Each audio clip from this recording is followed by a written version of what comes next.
We are in the biggest housing bubble in history. And in this video, I am going to tell you how it's going to pop. We will soon see houses for pennies on the dollar. Before we get into this video, make sure you like, comment, subscribe for the algorithm. And to introduce myself, I am a realtor that works at Keller Williams, Houston, Texas. And I'm sort of like a data nerd. I look at all types of housing data on my free time. As we all know, the real estate market has been absolutely crazy, from issues that combine with low inventory. And also another thing that people don't really talk about is also the labor participation rate, but we're gonna get into that later. Inflation has also been a huge problem because everything we're seeing right now is artificial. A lot of people saying, oh, there's a lot of jobs, the housing market, the economy seems healthy on the grand scheme of things, but also it's just artificially. Wage growth hasn't been able to keep up, so people are at a net loss. Not to mention they also have to compete with wealthy, all cash buyer investors who isn't really impacted by that as much as them. It's gotten so crazy that real estate investors own 25% of America's home, which is roughly, let's say, 20 million homes.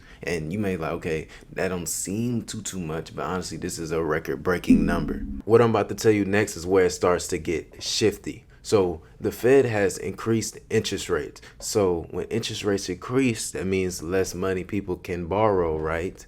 So that means less money that's going to go through on the housing market. So that means less competition because there's not going to be that many people bidding up the housing prices. And not to mention our housing market inventory was already pretty low before the pandemic. The pandemic really exploited the issue even more. I think we was having let's say five to 6 months of inventory. We have that now, but with way more inflation and more corporate wealthy buyers anticipating. According to Redfin, bidding wars have been absolutely insane lately, with number one, El Paso, Texas leading the pack with 87.5% of homes being involved in a bidding war. Number two is Denver with around 83% of homes being involved in a bidding war. Number three, Minneapolis, Minnesota with a whopping 81% of homes being in a bidding war. But soon this will all come to a slowdown. These investors are not slow. They see these rising interest rates and know they have to capitalize now before it's too late, because the houses that they paid over 100K over the appraisal are going to lose value, because once more houses hit the market, and Americans have been building way more than ever before, they have to capitalize right now because they're going to be at a negative rate of return. These metros I'm about to list have pulled record building permits. Like, I'm talking record building permits, some building more even than 2008. Phoenix, Arizona, for example, has pulled 28,754 building permits in the last 4 months. That is almost more than the amount that they pulled in 2019. In 2019, they pulled roughly 37,000 building permits, but that was for the whole year. In the last 4 months, we have pulled almost nearly very close to the equivalent of that in only 4 months. This information is also cited from Fred Economic Data, which will be in description, and they cited it from the U.S. Census Bureau. Now guys, this is where it gets way more interesting. We're about to get into the neat and gritty. Price cuts have been more rampant. Sellers are getting more desperate in certain housing market metros. For example, New York City going from an average of 36,000 price cut to 67,000 price cut in just a year. Boston also nearly doubled its price cuts in nearly 3 months, going from 30K to 46K. Lastly, let's look at Seattle.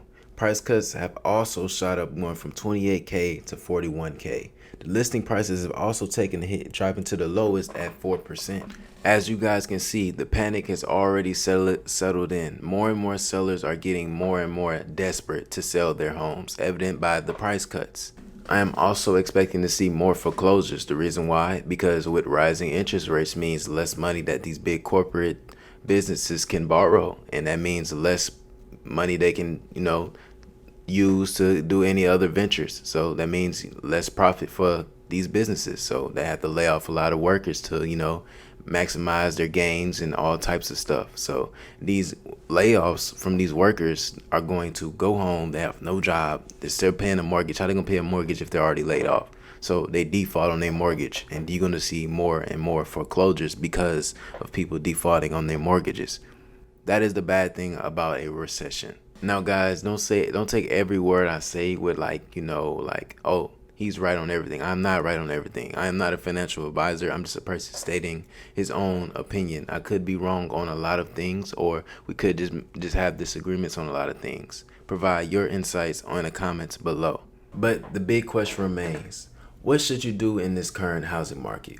Personally, I think renting is the best option. The reason why I think renting is the best option because it is not really viable to buy right now. I will only recommend somebody to buy it if they are in a dire situation, because I don't want somebody to pay over 100,000 over asking price when that could have been, used towards a better investment for say. And then say for instance they bought that house and all of a sudden all that house lose equity because that house isn't valued as much once was before.